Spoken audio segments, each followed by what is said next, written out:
नमस्कार दोस्तों, स्वागत है आपका YouTube चैनल हिंदी भाषा के इस अंक में। दोस्तों, आज हम मैथिली शरण गुप्त जी की कविता मनुष्यता को समझेंगे। तो इससे पहले हमें मैथिली शरण गुप्त जी के बारे में कुछ बातें जान लेनी ज़रूरी हैं। आपके पाठ्य पुस्तक में ये दिया हुआ है मैथिली शरण का संक्षिप्त जीवन परिचय। इसे आप आप 1 सेकंड के लिए इसको पॉज करें आप, ठीक है। आप इसको पॉज करके पढ़ लें। मैं 1 सेकंड के बाद फिर से जारी करता हूँ बोलना।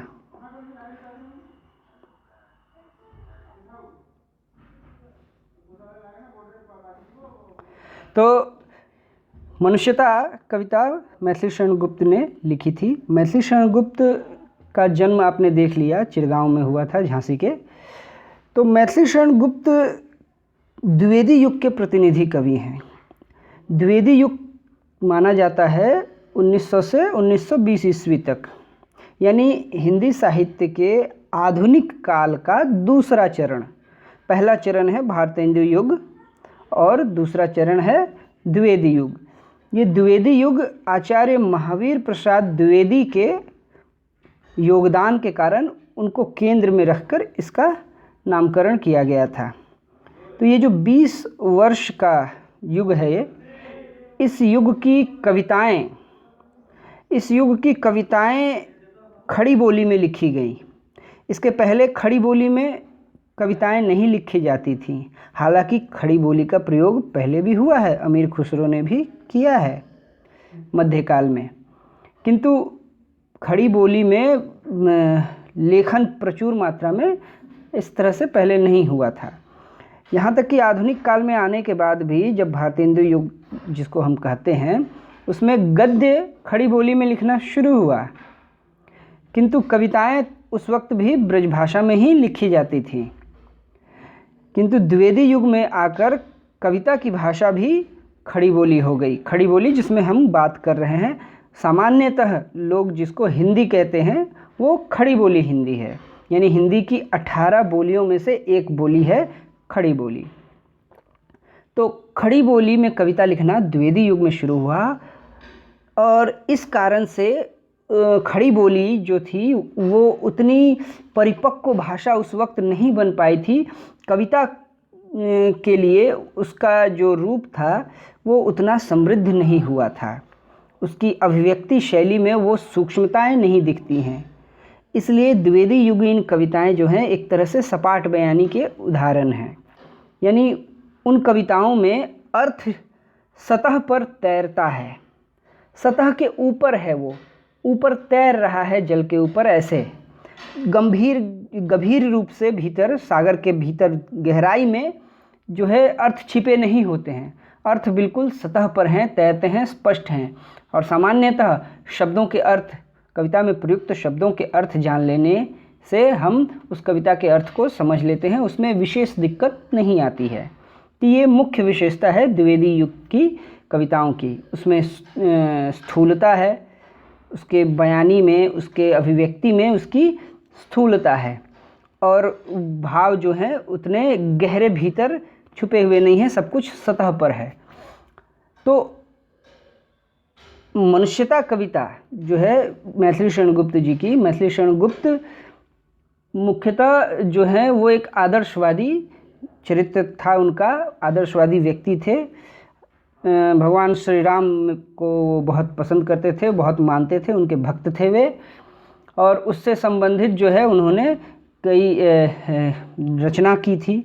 साकेत जो है उनका उनसे संबंधित है। इसके अलावा यशोधरा की भी रचना की उन्होंने, जयद्रथ वध की भी रचना की। ये इनके प्रसिद्ध हैं, और भी हैं उनकी रचनाएं, किंतु ये काफ़ी प्रसिद्ध हैं, ठीक है।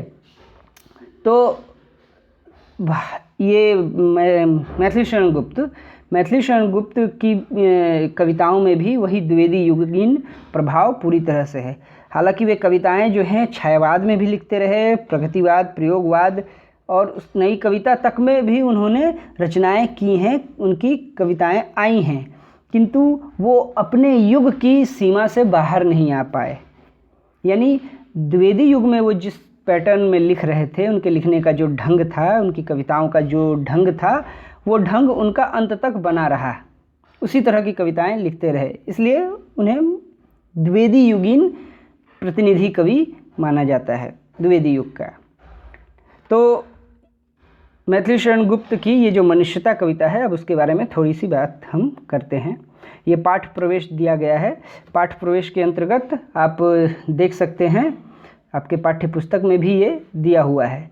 तो इसमें विशेषतः क्या बतलाया गया है कि मनुष्य शरीर से जन्म लेने के बाद तो वो मनुष्य तो कहलाता है, लेकिन मनुष्यता के अभाव में मनुष्य जो है वो पूर्णतः मनुष्य नहीं कहा जा सकता। मनुष्यता होनी ज़रूरी है। ये मनुष्यता होती क्या है? वो मनुष्यता ही है जो मनुष्य को पशुओं से अलग करती है। मनुष्य भी एक प्राणी ही है, एक पशु भी है, किंतु वो अन्य पशुओं से भिन्न है। उसकी एक विशिष्ट पहचान है और वो पहचान बनती है उसकी मनुष्यता के कारण। तो ये मनुष्यता क्या है, इसी को लेकर के इस पाठ में, इस कविता में गुप्त जी बात कहते हैं, उसको और स्पष्ट करते हैं, उदाहरण देते हैं, कई उसके लक्षण बतलाते हैं। तो सबसे जो महत्वपूर्ण लक्षण है कि पशु प्रवृत्ति से मुक्त होना। पशुओं की प्रवृत्ति क्या होती है? पशुओं का मुख्य लक्षण गुण क्या होता है? पशु अपने बारे में सोचते हैं, वो सिर्फ अपने बारे में सोचते हैं, अपने अपनों के बारे में सोचते हैं बस। और किसी का क्या है, किसी के दुख, किसी और के तकलीफ़ से उनको कोई मतलब नहीं होता। वो अपना अपना देखते हैं, अपना खाते हैं, दूसरे का नहीं देखते हैं कि उसने खाया या नहीं खाया, दूसरा कष्ट झेल रहा है, क्या देख रहा है, तो उसके प्रति वो संवेदना जो है वो नहीं व्यक्त होती है उसमें। पशु का जीवन बस उनके तक ही सीमित होता है, किंतु मनुष्य, जब उसके भीतर मनुष्यता आ जाती है तब वो दूसरों के बारे में भी सोचता है। यदि वो सिर्फ मनुष्य अपने बारे में सोचे, अपने अपनों के बारे में ही सोचे, उसका सारा कर्म जो है अपने और अपनों तक ही सीमित रहे, तो ये मनुष्यता का लक्षण नहीं है। तो उसे हम मनुष्य, शरीर से तो मनुष्य कहेंगे, किंतु वो वास्तव में वो मनुष्य नहीं है, वो एक पशु है। मानव के शरीर में एक पशु रह रहा है जो केवल अपने बारे में स्वार्थी होकर सोच रहा है। तो ये पूरा पाठ इसी मूल भाव पर केंद्रित है। तो आइए हम देखते हैं मनुष्यता के लक्षण कौन कौन से उन्होंने गिनाए हैं अपनी कविता मनुष्यता में। तो उससे पहले मैं गुजारिश करूंगा कि आप इन प्रश्नों को, जो ये प्रश्न दिए गए हैं आपके अभ्यास में, इन प्रश्नों को एक बार देख लें। मैं 1 सेकंड का पॉज लेता हूं, आप अपने स्क्रीन पर पॉज बटन दबाएं और पूरा पढ़ लें। उसके बाद मैं आगे जारी करूंगा, उसके बाद फिर से रीपॉज करके आप उनको फिर से सुन सकते हैं, रिज्यूम करके, ठीक है।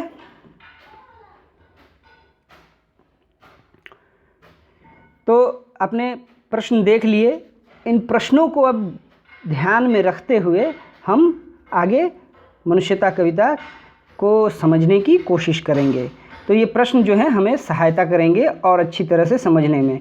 अगर हमारे सामने प्रश्न रहता है तो फिर हम उस पाठ के उद्देश्यों को उस पर फोकस कर सकते हैं, उस पर हमारा ध्यान केंद्रित रहता है। तो पहला जो पद है, पहला खंड, पहला पद, ये जो पद है, इसमें पशु प्रवृत्ति से मुक्त होने की आवश्यकता पर बल दिया गया है, जैसा कि थोड़ी देर पहले अभी हमने कहा। तो कविता है, विचार लो कि मर्त्य हो न मृत्यु से डरो कभी, मरो परंतु यूं मरो कि याद जो करे सभी।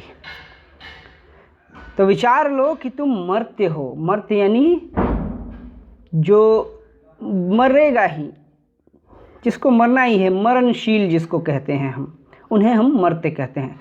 तो ये तो जो जन्म लिया है वो तो मरेगा ही एक दिन। इस बात का विचार तुम करके देखो कि तुमने जन्म लिया है तो एक दिन तो मरना ही है तुम्हें, इसलिए मृत्यु से डरना छोड़ दो। जीवन है, एक दिन मृत्यु आएगी ही। तो विचार लो कि मर्त्य हो न मृत्यु से डरो कभी, मरो परंतु यूं मरो कि याद जो करें सभी। और यदि मृत्यु आएगी भी तो मृत्यु हमारी जो हो वो ऐसी हो कि दुनिया याद रखे।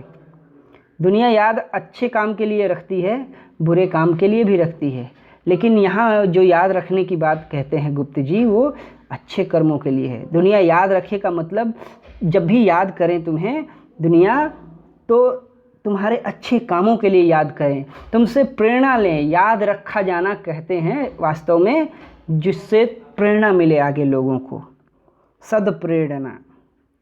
तो मरो परंतु यूं मरो कि याद जो करे सभी। हुई न यूं सुमृत्यु तो वृथा मरे वृथा जिए। अगर ये सुमृत्यु नहीं हुई, सुमृत्यु यानी अच्छी मृत्यु, अच्छी मृत्यु कह रहे हैं गुप्त जी किसको? जो तुम्हारी मृत्यु हम जो है हमारी मृत्यु ऐसे कर्म के लिए हो जिससे दुनिया याद रखे, आगे भी प्रेरणा ले। अगर इस तरह की मृत्यु नहीं हुई है तो वृथा हमारी मौत वृथा है, हमारा मरना बेकार है। वृथा यानी बेकार, और जीना भी हमारा बेकार है। और मरा नहीं वही कि जो जिया न आपके लिए, किंतु वही नहीं मरा। नहीं मरा का मतलब जो अमर हुआ, वही अमर हुआ जो आपके लिए नहीं जिया। आपके लिए मतलब आप मने खुद के लिए, यहाँ निजवाचक सर्वनाम है आप, इसका अर्थ होता है अपने आप, यानी खुद के लिए जो नहीं जिया वही व्यक्ति अमर हो जाता है। दुनिया के सारे तमाम ऐसे व्यक्ति हैं जिनके नाम आप जानते हैं, जो दूसरों के लिए जिन्होंने जीवन जिया है, वे तो अमर हो गए हैं। उनको याद किया जाता है, बार बार याद किया जाता है, उनके जीवन से प्रेरणा ली जाती है। तो वो दूसरों के लिए उन्होंने जीवन जिया है, अपने लिए नहीं जिया है, इसलिए वे अमर हो गए हैं। और ये अपने लिए जो जीते हैं वो क्या है? उनकी प्रवृत्ति, उनके गुण, उनका विचार, उनका झुकाव, उनके जीवन की शैली क्या है? पशु की तरह है, पशु प्रवृत्ति है उनकी, जो आप ही चरे, अपना अपना ही चरते हैं। देखिए चित्र में दिया गया है, सभी पशु अपना अपना चर रहे हैं, दूसरे से मतलब नहीं है उनको कि दूसरा जो है खाया कि नहीं खाया, नहीं खाया तो फिर कैसे उसका जीवन चलेगा, उसका दुख तकलीफ, उससे वो दूसरे पशुओं को कोई मतलब नहीं होता है। वो पशु अपने तक ही सीमित रहते हैं। तो ये पशु की प्रवृत्ति है, ये मनुष्य की प्रवृत्ति नहीं है। मनुष्य की प्रवृत्ति मनुष्यता है। और मनुष्यता क्या है? मनुष्यता अपने साथ साथ और दूसरे लोगों के बारे में भी, उसके दुख सुख, अच्छे बुरे भले के बारे में ध्यान रखने वाली जो सोच है, जो उसकी प्रवृत्ति है, उसे कहते हैं मनुष्यता। तो वही मनुष्य है कि जो मनुष्य के लिए मरे, और वास्तव में हम उसे ही मनुष्य कहेंगे जो मनुष्य के लिए मरता है। मनुष्य के लिए मरता है मतलब मनुष्य के लिए जीवन दे देता है। सिर्फ इतना ही नहीं, मरना का एक अर्थ जीना भी होता है। ये बड़ा ही विरोधी है, बड़ा विरोधी शब्द ऐसे लगता है कि मरना तो मतलब मर जाना, किंतु मरना का अर्थ जीना कैसे होता है? बिल्कुल होता है जीना। इसका विशेष प्रयोग काव्य में होता है, हमें देखने को मिलता है, गीतों में भी। आपने कई सारे गीत भी सुने होंगे। वो एक गीत है ना, वो हम तुम पे मरते हैं, हम तुम पे मरते हैं। तो वो मरते हैं, तो मरते हैं का मतलब क्या है? मर गया नहीं, हम तुम पे मरते हैं यानी हम तुम्हारे ऊपर जीवन दे सकते हैं, यानी मेरा जीवन जो है तुम्हारे लिए है, जिएंगे तुम्हारे लिए, और जब मृत्यु भी होगी तो तुम्हारे कारण होगी। यानी मरे का अर्थ जीना भी होता है। ठीक है। अब दूसरा बंध हम देखते हैं। ये दूसरा बंध है, ये उदारता को स्वभाव बनाने की ज़रूरत पर बल देता है। उदारता, जिसको अंग्रेज़ी में काइंडनेस कहते हैं, यानी दूसरे की तकलीफ़ को देखकर उसके प्रति एक हमदर्दी का भाव रखते हुए उसके कोई सहयोग, उसके साथ सहयोग करना, उसकी सहायता करने की जो भावना होती है, तो वो उदारता होती है। तो अब उदारता के बारे में कह रहे हैं गुप्त जी कि उसी उदार की कथा सरस्वती बखानती, उसी उदार से धरा कृतार्थ भाव मानती। उसी उदार की कथा माने वो व्यक्ति, वो उदार व्यक्ति जो दूसरों पर दया करता है, उपकार करता है, अपनी करुणा जिस पर वो बरसाता है, जो दूसरों के दुख तकलीफ़ को समझता है और उसके अनुरूप ही कार्य करता है, उस उदार व्यक्ति की कथा सरस्वती बखानती है। यानी सरस्वती उसकी कहानियाँ बताती हैं। सरस्वती यानी देवी सरस्वती आकर कहानी सुनाने लगेंगी। यानी सरस्वती को माना जाता है विद्या और कला की देवी। यानी उस व्यक्ति की कथाएं जो है कलाओं में उसकी कथाएं बखानी जाएंगी, उसकी कहानियों को बताया जाएगा, उसके जीवन में जो उसने उदार कार्य किए हैं। तो कला कौन कौन से हो सकते हैं? कई तरह के हैं। साहित्य जो होता है, कविता कहानी ये सब। इसके अलावा जो है संगीत होता है, नृत्य में भी आती है बात, चित्रकारी भी है। तो तरह तरह के स्कल्पचर वगैरह जो है कला, ये सरस्वती बखानती यानी इन कलाओं में जो है उसकी उदारता की कथाएं कही जाती हैं। और उसी उदार से ये धरती कृतार्थ भाव, अपने आप को कृतार्थ मानती हैं। उस व्यक्ति के कारण ये पूरा संसार जो है उस व्यक्ति के प्रति अपनी कृतज्ञता व्यक्त करता है। कृतार्थ भाव, कृतज्ञता, ग्रेटफुलनेस वो अभिव्यक्त करता है। और उसी उदार की सदा सजीव कीर्ति कूजती। सजीव यानी जीवित कीर्ति, यानी उस उदार व्यक्ति की कीर्ति यानी उसके कारनामे, उन्होंने जो किए हैं उदार कार्य, उन उदार कार्यों की जो है हमेशा ही वो उदार कार्य सब जगह याद किए जाते हैं, सब जगह उसका बोलबाला होता है, सभी लोग उसके बारे में कहते सुनते हैं। तथा उसी उदार को समस्त सृष्टि पूजती, और पूरी सृष्टि जो है उस उदार की पूजा करती है, यानी उस उदार को मान देती है, उनको वो सम्मान देती है। अखंड आत्मभाव जो असीम विश्व में भरे। तो वो उदार कौन होता है वास्तव में? जो अखंड आत्मभाव। आत्मभाव का अर्थ होता है कि हम जो अपने बारे में सोचते हैं, अपने बारे में अनुभव करते हैं, हम अपने बारे में जो हम ख्याल रखते हैं, अपना हम जिस तरह से अपना ख्याल रखते हैं, वही ख्याल जो है अखंड रूप में दूसरों के साथ हो जाए, असीम विश्व में भर जाए। यानी पूरे विश्व के साथ हमने अपने आप को जोड़ लिया है, हमने पूरे विश्व के साथ अपने आप को जोड़ लिया है। इस कारण से पूरा विश्व जो है अब मैं हो गया है, यानी मैं विश्व के साथ जुड़ गया हूँ, यानी मेरी दुख तकलीफ़ और दुनिया की दुख तकलीफ़ दोनों मिलकर एक हो गई है।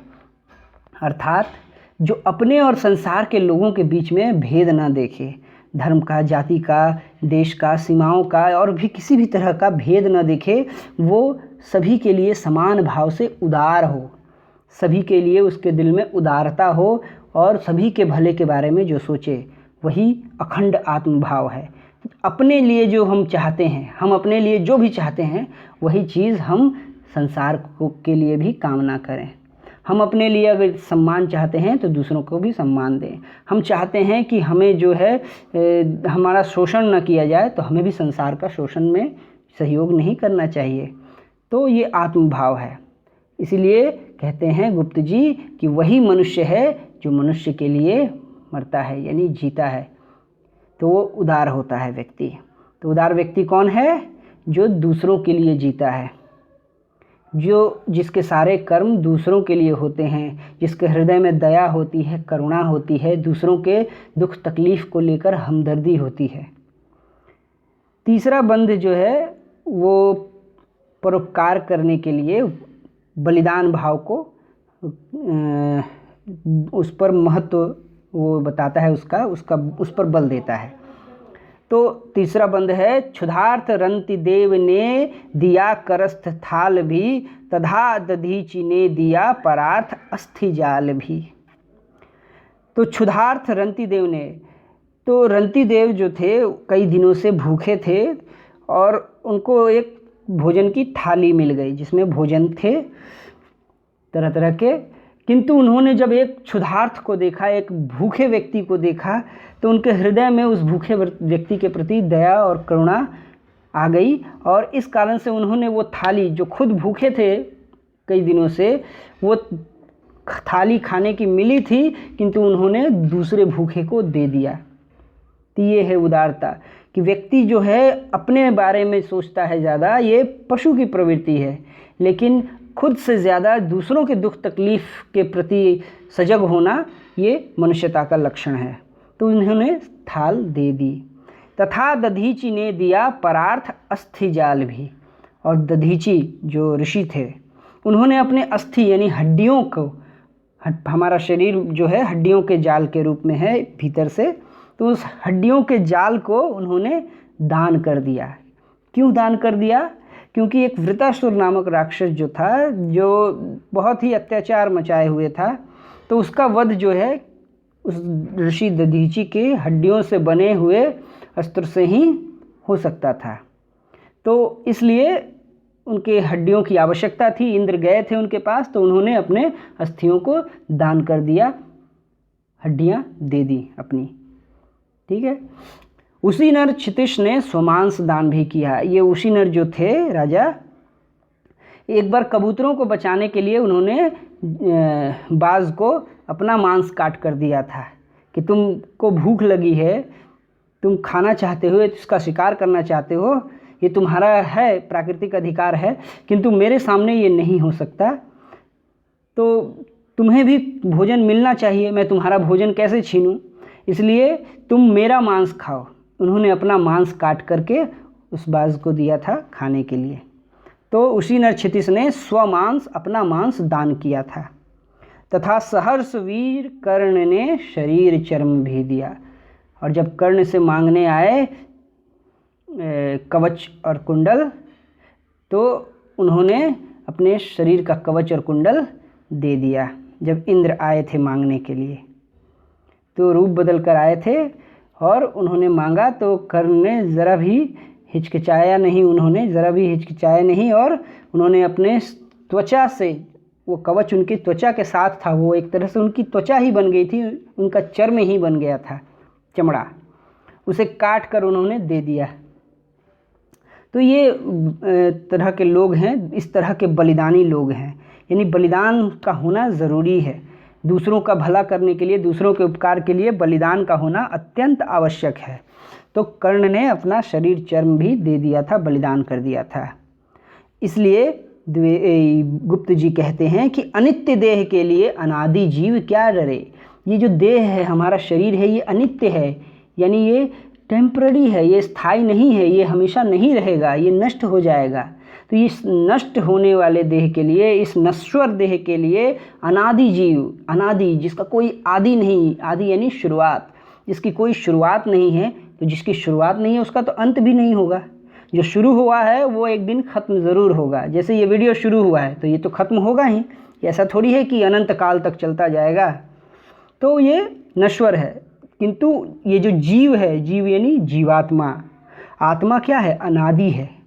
तो ये अनंत अनादि आत्मा ये नश्वर देह के लिए क्यों डरे? इस शरीर के लिए, इस शरीर की रक्षा के लिए ये आत्मा क्यों डर डर कर रहे? शरीर को केंद्र करके, शरीर पर ही अपना पूरा ध्यान रख कर, और आत्मा को हम जो है अवहेलना करें उसकी, ऐसा ठीक नहीं है।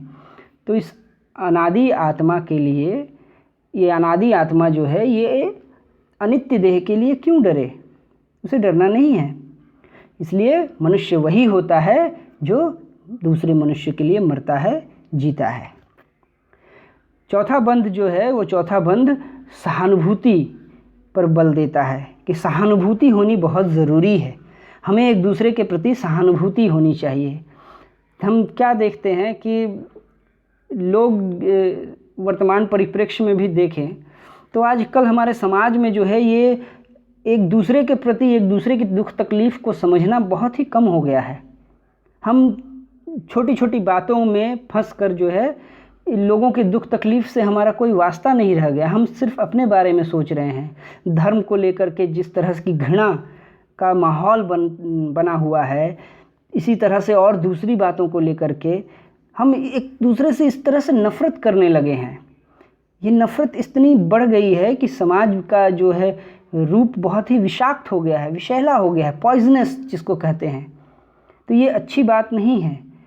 किसी भी धर्म का व्यक्ति हो, किसी भी संप्रदाय का व्यक्ति हो, एक समय था जब संप्रदायों को लेकर के बहुत विशाल झगड़े हुआ करते थे, लेकिन अब धर्म को लेकर के बहुत बड़े झगड़े हो रहे हैं, बहुत ही घृणा का माहौल भर रहा है। तो वहाँ हमें दूसरों के साथ सहानुभूति होनी चाहिए, दूसरों से घृणा नहीं करनी चाहिए, उसकी दुख तकलीफ़ को हमें समझना चाहिए और जितना हमसे संभव हो सके उसकी दुख तकलीफ़ को दूर करने की कोशिश करनी चाहिए। तो सहानुभूति चाहिए, महाविभूति है यही। ये सहानुभूति जो है ये महाविभूति है, ये बहुत बहुत बड़ी चीज़, बहुत महत्वपूर्ण चीज़ है ये।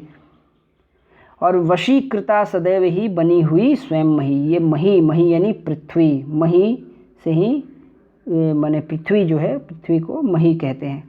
तो ये मही जो है पृथ्वी है, स्वयं वो वशीकृता है, यानी इस पृथ्वी को हम ये पृथ्वी हमें वश में कर लेती है। हमारा जो निर्माण है वो 3 गुणों से हुआ है। जब आत्मा शरीर में प्रवेश करती है, ये मान्यता है धार्मिक ग्रंथों की कि आत्मा शरीर में प्रवेश करती है तो वो 3 गुणों से बंध जाती है। वो 3 गुण कौन कौन से हैं? सतगुण, रजगुण, तमगुण।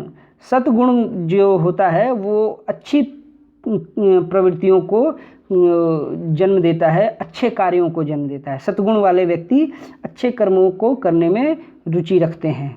वहीं जिनमें रजगुण होता है, वे रजगुण वाले व्यक्ति जो हैं वो कर्म जो है बहुत ही ज़्यादा एक्टिव होते हैं, वो उनका जीवन बड़ा सक्रिय होता है। वहीं तीसरा जो गुण है तमोगुण, तमगुण जो है वो नकारात्मक गुण के रूप में देखा जाता है। यानी इस तरह के लोग सामान्यतः आलसी होते हैं। आलसी लोगों में तमगुण होता है, वो लेजीनेस उसके भीतर भरा हुआ होता है और वे बुरे कामों के प्रति ज़्यादा आकृष्ट होते हैं। तो ये 3 गुणों से शरीर में प्रवेश करते ही आत्मा इन 3 गुणों में बंध जाती है। अब उस तीनों में से कोई भी गुण जो है उसके भीतर प्रभावी होता है। तो ये पृथ्वी स्वयं बांध लेती है। तो पृथ्वी बंधी हुई है, लेकिन हमारे भीतर अगर सहानुभूति है तो हम जो है आगे बढ़ सकते हैं और इससे पूरे संसार का कल्याण होगा। तो उसके बाद वाली पंक्ति में कहते हैं गुप्त जी कि विरुद्धवाद बुद्ध का दया प्रवाह में बहा, विनीत वो लोक वर्ग क्या न सामने झुका रहा। तो विरुद्धवाद बुद्ध का, बुद्ध महात्मा बुद्ध जो हैं, बुद्ध का जो वाद है, उन्होंने जो पंथ खड़ा किया, उन्होंने जो मार्ग तैयार किया, उसको विरुद्धवाद कह रहे हैं गुप्त जी। विरुद्धवाद क्यों कह रहे हैं? क्योंकि बौद्ध धर्म पहले से जो प्रचलित धर्म रहे हैं, उन्होंने जो स्थापनाएं दी हैं, तो बुद्ध की बहुत सारी स्थापनाएं ऐसी हैं जो उन प्रचलित धर्मों की स्थापनाओं से बिल्कुल विपरीत जाकर वो खड़ी हुई हैं। एक उदाहरण के रूप में मैं एक उदाहरण दे रहा हूँ किस तरह से विरुद्ध मैंने एक विपरीत जो है स्टैंड लिया था बुद्ध ने। एक विपरीत दिशा में वो गए थे। विपरीत जाने का अर्थ गलत जाना नहीं होता है। ऐसा कभी ना सोचें कि एक का विपरीत जो है वो एक सही है और दूसरा गलत है। 2 दिशाएं हैं, दिशाएं 2 हैं। अगर पूरब एक दिशा है और उसका विपरीत पश्चिम है तो पश्चिम गलत हो जाएगा, ऐसा नहीं है। वो 2 भिन्न दृष्टिकोण हैं। तो पहले से जो थे धर्म प्रचलित, उनका दृष्टिकोण धर्म के क्षेत्र में वो आस्था को प्राथमिक मानता था और अनुभव को सेकेंडरी रूप में देखता था, उसको द्वितीय स्थान देता था, उसको बाद में मानता था। वो बाद की चीज़ें, पहले आस्था करो, हैव फेथ फर्स्ट, पहले आस्था, उसके बाद और कुछ, आस्था होगी तो होगा। किंतु बुद्ध ने आस्था को अनुषांगिक कहा। आस्था की उन्होंने मांग नहीं की कभी किसी से कि मेरी बातों पर आस्था करो, विश्वास करो। उन्होंने कहा नहीं, अपदीप भव। उन्होंने कहा अपने दीपक स्वयं बनो, मुझे अपना दीपक मत बनाओ, क्योंकि मेरा दीपक वो मेरा दीपक है। एक समय आएगा जब तुम्हें अपने दीपक की ज़रूरत होगी। दूसरे के दीपक को लेकर चलोगे, दूसरा बाद में वो दीपक ले लेगा, वो सब समय तुम्हारे साथ नहीं होगा, फिर अंधेरे में तुम भटक जाओगे। इसलिए अपना दीपक स्वयं बनो। और इसके लिए उन्होंने कहा था कि श्रद्धा की ज़रूरत नहीं है, पहले अनुभव होना चाहिए। उन्होंने अनुभूति को प्राथमिक माना, श्रद्धा नहीं। अगर अनुभव हो जाए, हमने जीवन में वो अनुभव कर लिया, तो अनुभव करने के बाद जो है मेरी बातों को तुम अपने आप मानोगे। मैंने जो कहा है अगर तुम्हें उसका अनुभव हो जाता है तो फिर मुझे कहने की ज़रूरत नहीं है कि ये मेरी बात मानो, मैं ऐसा कह रहा हूँ, इसको सुनो, इसको मानो, इसको फॉलो करो, इस पर चलो। ऐसा नहीं कहते थे बुद्ध कभी। वो कहते थे तुम बस करके देखो, एक बार तुम करके तो देखो, अगर तुम्हें अनुभव होता है तो फिर मानना है, तुम्हारी इच्छा मानने की तो मानो, मानने की इच्छा बोलने की भी ज़रूरत नहीं है, वो तो कुछ कहते ही नहीं हैं, वो अपने आप ही आ जाएगा। तो ये बुद्ध का विरुद्धवाद है। वो दया प्रवाह में बहा, यानी प्रवाह यानी नदी का प्रवाह जिस तरह से होता है, नदी की जलधारा आगे बढ़ती है, तो बुद्ध का ये जो विरुद्धवाद है यानी बुद्ध का जो मत है वो दया के प्रवाह में बहा। बुद्ध अपने मार्ग में सबसे अधिक बल करुणा पर देते हैं। करुणा अत्यंत आवश्यक है, इसीलिए उन्होंने पशु बलि की प्रथा को बंद करवाया था उस समय, आज से 2500 साल पहले। तो करुणा को उन्होंने बहुत ही महत्व दिया है। इसी करुणा की नाव पर बैठकर बुद्ध का मार्ग जो है वो बढ़ा है आगे। इसी करुणा की नींव पर बुद्ध के मार्ग का विशाल भवन तैयार हुआ है, बौद्ध धर्म खड़ा हुआ है। तो जब बुद्ध ने ये विरुद्धवाद लिया, करुणा को ले करके अपने मत में करुणा को शामिल करके जब उन्होंने विरुद्धवाद लिया, तो ये जो लोक वर्ग है यानी ये सामान्य लोग हैं, वे विनीत होकर, विनम्र होकर, पोलाइटली वे क्या उनके सामने झुके नहीं, नतमस्तक नहीं हुए, वो हुए, और उनका होना क्या है, ये स्वाभाविक था। तो अब कहते हैं गुप्त जी कि आहा वही उदार है परोपकार जो करे। तो उदार की परिभाषा गुप्त जी देते हैं यहाँ कि उदार किसको कहेंगे, वही जो परोपकार करता है, दूसरे का उपकार करे।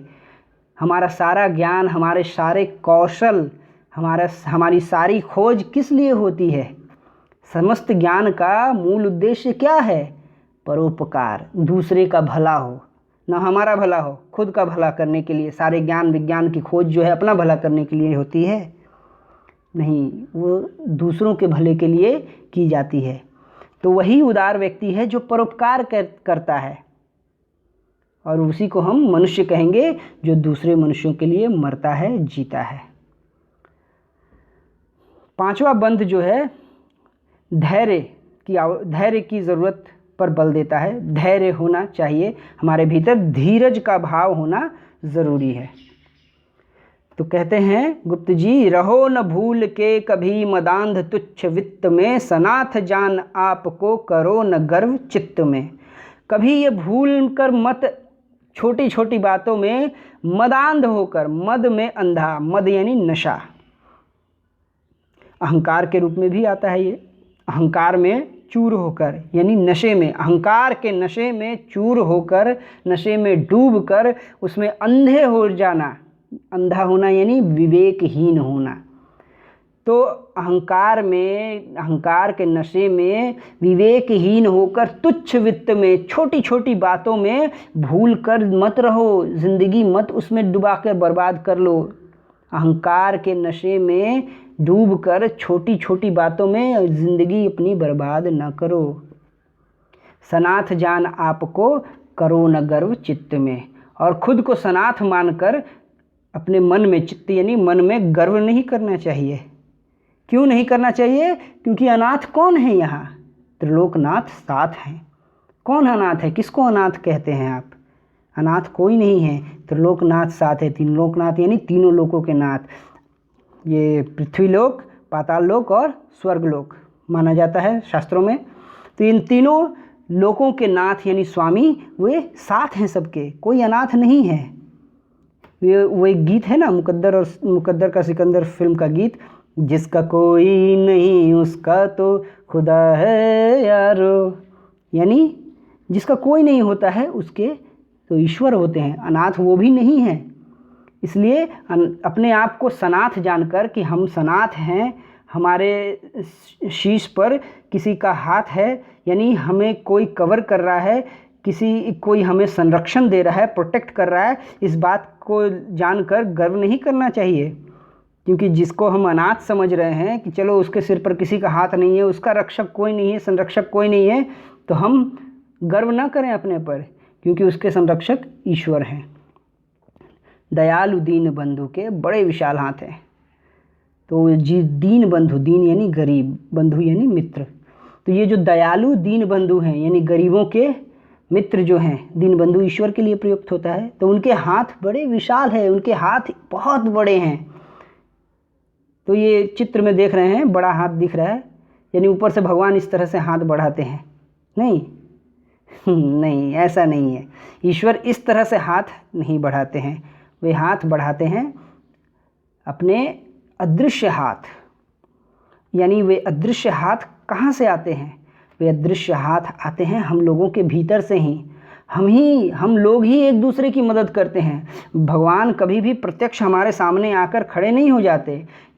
कृष्ण जो है बांसुरी लेकर सामने खड़े नहीं हो जाते। राम जो है तीर धनुष लेकर खड़े नहीं हो जाते हमारी रक्षा के लिए, या फिर विष्णुदेव चक्र लेकर नहीं आ जाते, या शिव शंकर भोले बाबा वो त्रिशूल लेकर हमारी रक्षा में आके खड़े नहीं हो जाते हैं। वैसे नहीं होता है। उनके बड़े विशाल हाथ है का कहने का अर्थ ये है कि वे हमारे भीतर से ही हमें सहयोग देते हैं। हम ही एक दूसरे का सहारा बनते हैं और वो दैवीय प्रेरणा आती है हमारे भीतर। हमें हमारे भीतर दूसरों के सहयोग की, दूसरे के मदद की बात वो ऊपर से माने ईश्वर के प्रेरणा स्वरूप आती है। तो बड़े विशाल हाथ है, इसलिए वो अतीव भाग्यहीन है। वो व्यक्ति बहुत ही भाग्यहीन है जो अधीर भाव करता है, जो अपने मन में अधीर हो जाता है। दुख विपत्ति थोड़ा बहुत भी पड़े उसके ऊपर तो बहुत चंचल हो जाता है उसका मन, वो अधीर हो जाता है, वो बिल्कुल जो है उसको धैर्य नहीं रहता, इम्पेशेंस हो जाता है। तो वो बहुत भाग्यहीन व्यक्ति है। इसलिए मनुष्य वही होता है जो दूसरे मनुष्यों के लिए मरता है, जीता है। जो छठा बंध है वो सहयोग की आवश्यकता पर बल देता है। सहयोग का होना बहुत ज़रूरी है। तो कह रहे हैं गुप्त जी कि अनंत अंतरिक्ष में अनंत देव हैं खड़े, समक्ष ही स्वबाहु जो बढ़ा रहे बड़े बड़े। तो ये अनंत जो अंतरिक्ष है, अनलिमिटेड कॉस्मोस, इसमें अनंत देव ईश्वर जो हैं, अनंत अनलिमिटेड अनंत ईश्वर खड़े हैं और वो अपने स्वबाहु यानी अपनी हाथ, स्वनिज बाहु यानी हाथ, वो अपने हाथ को समक्ष ही बढ़ा रहे हैं, उनके बड़े बड़े हाथ। फिर से चित्र देखिए, बड़ा हाथ है यहाँ। तो कहने का अर्थ ही जो है, ये चित्र जो है क्या है, ये एक प्रतीक है। वास्तव में ऐसे नहीं होता है कि इस तरह से हाथ बढ़ा रहे हैं। जैसा कि मैंने अभी थोड़ी देर पहले कहा कि वो ईश्वर का जो बढ़ा हुआ हाथ है, वो हाथ हमारे भीतर से ही होकर आता है। हम ही एक दूसरे की सहायता करते हैं। ठीक है, इसलिए क्या कहते हैं, परस्परावलंब से उठो तथा बढ़ो सभी। ये देखिए बहुत गौर करने वाली बात है। गुप्त जी का ये बहुत ही सावधानी से उन्होंने इस पंक्ति को लिखा है, क्योंकि पहली पंक्ति जो है जब वो कहते हैं कि अनंत अंतरिक्ष में अनंत देव हैं खड़े, समक्ष ही स्वबाहु जो बढ़ा रहे बड़े बड़े, उसके बाद ही वो कहते हैं परस्परावलंब, यानी परस्पर के अवलंब, एक दूसरे का अवलंब होकर, अवलंब यानी सहारा। तो एक दूसरे के सहारे से उठो और बढ़ो। क्यों? क्योंकि ईश्वर ही जो है हमारे भीतर से एक दूसरे को मदद पहुंचाता है। एक दूसरे की मदद करते हुए, एक दूसरे का सहारा बनते हुए उठो और आगे बढ़ो और उपलब्धियों को पाओ। क्यों? क्योंकि अमर्त्य अंक में, अभी अमर्त्य अंक में अपंक हो चढ़ो सभी। ये अमर्त्य यानी जो नहीं मरेगा, अंक यानी गोद, ईश्वर की गोद में जाओ अपंक होकर, यानी पंक मतलब कीचड़, अपंक यानी कीचड़ मुक्त, यानी गंदगी मुक्त। कीचड़ को गंदा सामान्यतः माना जाता है, हालांकि कीचड़ के भी बहुत से गुण हैं। तो कह रहे हैं गुप्त जी कि एक दूसरे का सहारा बनते हुए तुम क्या करो, ये ईश्वर की जो गोद है, अमर्त्य गोद, यानी कभी भी ये गोद नष्ट नहीं होगी, यानी ईश्वर कभी नष्ट नहीं होंगे तो उनकी गोद कैसे नष्ट होगी। उनकी गोद में जाओ यानी उनकी शरण में जाओ। कैसे? अपंक होकर, यानी साफ होकर। और वो साफ कैसे होंगे? एक दूसरे का सहारा बनकर। एक दूसरे की सहायता जब करेंगे तो हमारे भीतर करुणा की भावना आएगी, मनुष्यता की भावना आएगी। तो इस तरह से हम साफ हो जाएंगे। साफ होने का अर्थ क्या? वो साबुन और पानी से एकदम घिस घिस के नहा लेंगे तो साफ़ हो जाएंगे? शरीर साफ़ हो जाएगा, किंतु हमारे भीतर की आत्मा, हमारा मन साफ़ होना तभी हो पाएगा जब हम एक दूसरे के सहयोग की भावना को धारण करेंगे। रहो न यूं कि एक से न काम और का सरे। इस तरह से मत रहो, यूं मत रहो। यूं का मतलब जैसे तुम संकुचित सोच में, नैरो माइंडनेस के साथ तुम जिस तरह से रह रहे हो, इस तरह से मत रहो। क्यों? क्योंकि बिना एक के सहयोग के दूसरे का काम नहीं पूरा होता है। सरे यानी पूरा होना। बिना एक के सहयोग के दूसरे का काम पूरा नहीं होता है। हम सोचते हैं सामान्य तो कि हमें किसी की मदद की ज़रूरत नहीं है, किंतु हमको मदद मिल रही है, हम मदद पा रहे हैं। बिना मदद के, दूसरे के सहयोग के हम कुछ भी नहीं कर सकते। यहाँ तक कि जो कपड़े हमने पहन रखे हैं, इसको भी किसी ने बनाया है, किसी ने सूत काता है, किसी ने उसको बुना है, रंग किया है किसी ने। इस तरह से है। इसी तरह से हमारी जो आवश्यकता की चीज़ें हैं वो दूसरे के सहयोग से है। अगर सारे मनुष्य जो हैं वो अपनी अपनी ज़रूरत का ही बना कर रख लेंगे, किसी को देंगे नहीं, तो फिर सारे मनुष्य क्या कर पाएंगे और बाकी सारी चीज़ें हम कर पाएंगे? हम अगर पढ़ने वाले हैं, विद्यार्थी हैं, अध्ययन कर रहे हैं, तो सारा समय हम अध्ययन में लगाएंगे और किसी दूसरे व्यक्ति ने हमारे लिए कुछ भी नहीं बनाया है, यानी जिन्होंने जो बनाया है वो अपना खुद यूज़ कर रहे हैं, खुद ही व्यवहार कर रहे हैं, तो हमने अपने लिए कुछ नहीं बनाया। हम अगर बनाने में लग जाएंगे तो फिर पढ़ेगा कौन? कैसे पढ़ाई हो पाएगी? तो एक दूसरे का सहयोग है यहाँ। हम ये कर सकें इसलिए कुछ लोग वो करते हैं, कुछ लोग वो करते हैं इसलिए हमें ये करने की सहूलियत मिलती है। यानी एक दूसरे का सहयोग मिल रहा है हमें। लेकिन सिर्फ इतना ही सहयोग ज़रूरी नहीं है, बल्कि हमें एक दूसरे का सहारा बनने की भी ज़रूरत है। इसलिए वही मनुष्य होता है जो दूसरे मनुष्यों के लिए मरता है, जीता है। उसके बाद 7वां जो बंध है, 7वां बंध बंधुत्व भाव पर बहुत ही बल देता है। ये बंधुत्व का भाव यानी एक दूसरे के बंधु होना, मित्र होना। मित्र के साथ जिस तरह से हम व्यवहार करते हैं, तो वो मित्र भाव जो है समस्त संसार के साथ हमारा होना चाहिए। इस पर बल देते हैं गुप्त जी। कहते हैं मनुष्य मात्र बंधु है, यही बड़ा विवेक है। ये बहुत बड़े विवेक की बात, ये बहुत बड़ी समझदारी की बात है। अगर हम ऐसा मान लें कि इस संसार के सभी मनुष्य हमारे बंधु हैं, मित्र हैं, तो फिर क्या होगा? संसार से बहुत सारे दुख अपने आप ख़त्म हो जाएंगे। हम एक दूसरे के लिए भला करेंगे। हम अपने मित्र को चाहेंगे ना कि हमारा मित्र जो है सुखी रहे, उसका जीवन जो है सुखपूर्वक हो, उसको तकलीफ़ ना हो, उसकी रक्षा करेंगे, हम उसकी केयर करेंगे, देखभाल करेंगे। तो जब हम पूरे संसार को इस रूप में देखने लगेंगे, संसार के सारे मनुष्य अगर एक दूसरे को बंधु के रूप में देखने लगेंगे, तो क्या होगा? संसार से सारे दुख ही खत्म हो जाएंगे। सारे ना हो तो फिर भी अधिकांश दुख खत्म हो जाएंगे। ये बहुत बड़े विवेक की, समझदारी की बात है। क्यों बंधु है? सब लोग एक ही भाई हैं। कहते हैं ना, हम सब एक ही पिता के संतान हैं। तो वो पिता कौन है? पुराण पुरुष स्वयंभू पिता प्रसिद्ध एक है, यानी सभी के पिता वो एक ही हैं। पुराणों में जिनके बारे में कहा गया है, कौन? स्वयंभू। स्वयंभू का अर्थ क्या होता है?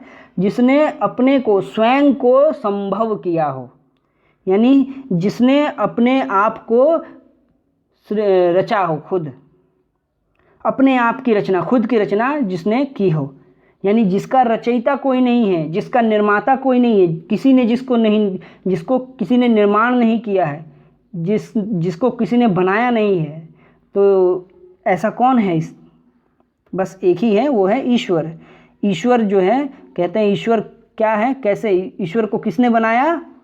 तो उत्तर यही आता है कि ईश्वर को किसी ने नहीं बनाया, उन्होंने अपने आप को खुद बनाया है। उन्होंने वो स्वयंभू हैं, उन्होंने अपने आप को संभव किया है खुद, उन्होंने अपनी रचना स्वयं की है।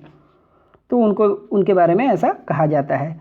तो पुराण पुरुष स्वयंभू पिता प्रसिद्ध एक हैं। वही ईश्वर तो एक ही है भगवान, उसके अलग अलग नाम हैं। कोई उनको गॉड कहता है, कोई अल्लाह कहता है, कोई जो है ईश्वर कहता है। इसी तरह से अलग अलग नाम देकर रखे हैं, किंतु वो तो है तो एक ही। इसलिए जब हम एक ही पिता की संतान हैं तो हमें आपस में भाईचारा रखना चाहिए, एक दूसरे के भाई की तरह हमें रहना चाहिए। किंतु फलानुसार कर्म के अवश्य बाह्य भेद हैं। फलानुसार यानी कर्म का फल, हमारे कर्म के अनुसार फल जो मिलता है, इस कारण से ये भेद हमें दिखते हैं। वो बाहरी भेद हैं, वो भीतर का भेद नहीं है। भीतर से तो हम लोग एक ही हैं, किंतु बाहरी रूप में जो भेद दिखता है वो कर्म के अनुसार दिखता है। कर्म के अनुसार हमें फल मिलता है। यानी यहाँ गुप्त जी कर्म फल के सिद्धांत को मानने वाले हैं। वो बतलाते हैं कि हमारी जो अवस्था है, हमारी जो दशा है, वो हमारे कर्मों का फल है। हालांकि इसकी आलोचना भी की जा सकती है, क्योंकि सभी जो हैं अपने कर्मों का नहीं, दूसरे के कर्मों का फल भी भोग करते हैं। दूसरे के कर्म का फल भोग करते हैं, दूसरे के अच्छे कर्म का फल भी भोग करते हैं, तो दूसरे के बुरे कर्मों का फल भी भोग करते हैं। भोग करना पड़ता है लोगों को, केवल खुद के कर्म नहीं है। तो कर्म फल का सिद्धांत गुप्त जी मानते हैं, इसलिए वो कहते हैं कि कर्म के आधार पर उसके फल हो जाते हैं। परंतु अंतरैक्य में, यानी भीतर, अंतर की एकता में, भीतर की एकता में प्रमाणभूत क्या है? वेद हैं। वेद जो हैं प्रमाण हैं। ये सारे जो अलग अलग मत हैं, तरह तरह के मत हैं, सगुण मत, निर्गुण मत जो हैं, जो ईश्वर के रूप, रंग, आकार, अवतार आदि में विश्वास रखने वाले सगुण हैं, सगुणवादी, और दूसरे जो निर्गुणवादी हैं, जो ईश्वर को मानते हैं किंतु ईश्वर का कोई रूप, रंग, आकार, कोई अवतार वगैरह, जन्म वगैरह, मृत्यु नहीं मानते हैं वे। तो वो बाहरी भेद हैं, और उन सब के प्रमाणभूत क्या हैं? वेद हैं। अनर्थ है कि बंधु ही न बंधु की व्यथा हरे। ये तो अनर्थ की बात है, ये तो बिल्कुल अनहोनी है कि दोस्त ही, मित्र ही भाई के दुख को नहीं दूर करता। हरे यानी दूर करना, व्यथा कष्ट को दूर नहीं करता है। इसलिए मनुष्य उसी को कहेंगे जो ये सब करता है, जो मनुष्यों के लिए मरता है, जीता है। और अंतिम बंध है, अंतिम बंध जो है हेल मेल, यानी मेल मिलाप, मिलजुल कर रहने की आवश्यकता पर बल देता है। तो गुप्त जी कहते हैं चलो अभिष्ट मार्ग में। अभिष्ट मार्ग यानी उचित मार्ग जो है, इस उचित मार्ग में सहर्ष खेलते हुए, ये मार्ग जो उचित है, जिस पर चलना ठीक है, अच्छा है, यानी सही रास्ते पर चलो, और वो भी खेलते हुए चलो, यानी मज़े में चलो। ये नहीं कि बहुत कष्ट से हम जा रहे हैं, मन में वो भाव है बड़ा कष्ट हो रहा है, मुझे बहुत कष्ट वाला रास्ता चुन लिया है, तो इस तरह का भाव नहीं होना चाहिए। हम उस मार्ग पर, अगर वो मार्ग अभिष्ट है, वो मार्ग उचित है, वो मार्ग जो है अच्छा है, सच्चा है, तो उस रास्ते पर हंसते खेलते हुए आगे बढ़ना चाहिए हमें। और विपत्तियों को, संकटों को, विघ्न को, यानी बाधाओं को, जो भी उस रास्ते में पड़े, उनको ढकेलते हुए, उनको पुश बैक करते हुए, उनको पीछे ढकेलते हुए आगे बढ़ते जाना है। और ध्यान रखना है, घटे न हेल मेल। हाँ, हेल मेल न घटे। ये आपस में मिलजुल कर रहने की जो बात है, भावना है, ये घटना नहीं चाहिए, कम नहीं होना चाहिए। बढ़े न भिन्नता कभी। और भिन्नता यानी डाइवर्सिटी, हमारी जो डाइवर्सिटी है वो ज़्यादा ना बढ़ जाए, इतनी ज़्यादा बढ़े नहीं, इस बात का भी हमें ध्यान रखना चाहिए। ये जो अलग अलग भिन्न भिन्न रूप हैं हमारे, इन भिन्न भिन्न रूपों में मेल मिलाप होना चाहिए। और ये जो भिन्नता है ये और ज़्यादा नहीं बढ़नी चाहिए, और ज़्यादा पथ की, और ज़्यादा जो है ज़रूरत नहीं है और ज़्यादा भिन्नता की। ये कहते हैं गुप्त जी। क्यों? क्योंकि अतर्क एक पंथ के सतर्क पंथ हों सभी।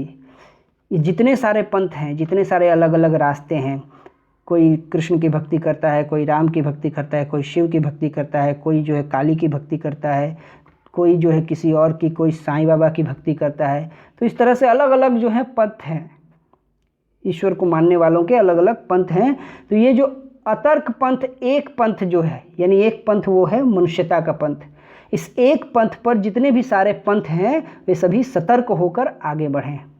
सभी पथ, जितने सारे रास्ते हैं अलग अलग लोगों के, मानने वालों के, वे सभी इस मनुष्यता के अतर्क पंथ पर सब लोग सतर्क होकर आगे बढ़ें, सावधान होकर आगे बढ़ें, अलर्ट होकर आगे बढ़ें।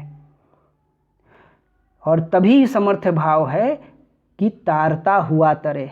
और उसी को गुप्त जी समर्थ कह रहे हैं, जो तारते हुए, दूसरों का उद्धार करते हुए तरे, जो बाधाओं को स्वयं ही पार न कर जाए बल्कि दूसरों को भी पार करने में सहयोग दे। नदी में जा रहे हैं, नदी में, और हम नाव पलट गई तो हम अकेले ही तैर कर पार हो जाएं, ये नहीं, बल्कि हमें दूसरों को भी कोशिश करनी चाहिए जितना हो सके दूसरों को भी उसको पार करवाने की। तो वही समर्थ व्यक्ति है जो खुद के साथ साथ दूसरे को भी पार करने में सहयोग करता है। ये चित्र में देख रहे हैं, ये ऊपर वाला व्यक्ति अगर ऐसा सोचता, ठीक है, ऊपर वाला व्यक्ति कि अगर ऐसा सोचे, देखिए इसने हाथ अभी तक नहीं पकड़ा है, अभी तो खुला हुआ है, पकड़ने जा रहा है, तो अगर ये हाथ नहीं थामता है, ये नीचे के जो 5 व्यक्ति हैं ये एक साथ से जुड़े हुए हैं, सबने एक का हाथ पकड़ रखा है, अगर वो हाथ नहीं डाले तो क्या है, गिरने की संभावना है, सारे गिर जाएंगे। तो वो समर्थ व्यक्ति नहीं है। समर्थ व्यक्ति वो तब है जब वो सबको भी आगे बढ़ने में, ऊंचाई पर चढ़ने में सहयोग करता है। ठीक है, तो वही है समर्थ भाव। तभी समर्थ भाव है कि तारता हुआ तरे, वही मनुष्य है कि जो मनुष्य के लिए मरे। तो ये कविता हो गई पूरी। इसमें कविता में एक बात आपने गौर की होगी, ये पूरी तरह से उपदेशात्मक शैली में लिखा गया है, उपदेश देने की कला में, जिस तरह से साधु महात्मा लोग उपदेश देते हैं। तो ये द्विवेदी युगीन कविता की एक प्रवृत्ति है, बहुत बड़ी प्रवृत्ति है, जो मैथिलीशरण गुप्त में भी पाई जाती है। तो आशा करता हूँ आपको वीडियो समझ में आया होगा। अब इजाज़त दीजिए, धन्यवाद।